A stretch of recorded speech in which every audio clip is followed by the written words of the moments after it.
Bienvenue dans cette nouvelle vidéo sur la série les 10 règles d'or pour réussir sa première année de droit. Alors aujourd'hui, on va voir donc la règle suivante qui est pour moi de créer un maximum de liens entre tes différents cours et les connaissances que tu peux acquérir à la fac et en dehors de la fac. Alors pourquoi je te dis ça? C'est tout simplement parce qu'on a tendance à isoler les matières, à les traiter en silos. D'accord? C'est une terminologie qu'on entend souvent en entreprise. On dit on travaille en silo et pas en méthode agile. Et ben exactement le même principe peut s'appliquer aux études. C'est-à-dire que quand tu apprends du droit civil et du droit constitutionnel, il doit toujours avoir un moment où il y a un lien entre les deux. D'accord? Alors je ne dis pas qu'il y a tout le temps des liens, je dis simplement qu'il faut chercher à les créer, d'accord? Ou alors à les repérer. Donc pareil, quand tu fais de l'histoire du droit et du droit civil, il y en a forcément entre les deux. Peut-être même des fois avec le droit constitutionnel. Okay?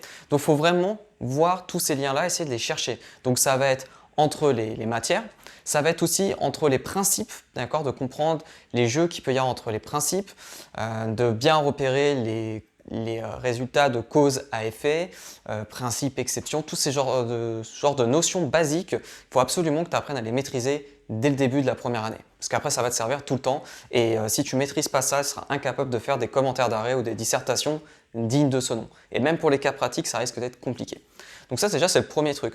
Ensuite, quand tu vas vouloir aller encore plus loin, il va falloir faire des liens entre ce que prévoit le droit français et ce que peuvent prévoir d'autres droits étrangers. Alors, ceux que tu vas surtout étudier, souvent, ça va être système anglais-américain, d'un côté, et aussi le système allemand. En général, ça va tourner autour de ces droits-là. Bon, après, si on remonte un peu le temps, on aura évidemment le droit romain qui va vraiment te servir, mais tout ce qui va être droit dérivé, comme on dit, ou droit comparé, on va vraiment avoir cette approche transverse des matières et se rendre compte que des fois, il y a des notions qui existent dans certains ordres juridictionnels et pas dans d'autres, mais qu'il y a des équivalents plus ou moins similaires.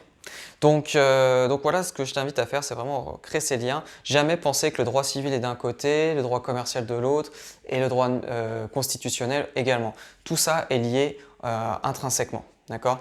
Après, évidemment, tu peux repérer les différences et plus tu feras ce jeu de trouver les liens, trouver les similarités et trouver les différences, et plus tu auras un aspect analytique de ces matières-là, et donc tu vas aussi développer ta capacité d'analyse. Voilà tout ce que j'avais à te dire sur cette règle-là, très importante. Comme d'habitude, dans la description, tu as le lien pour télécharger le kit pour préparer tes TD. Voilà, et je te donne rendez-vous pour la prochaine règle d'or pour réussir ta première année. À bientôt!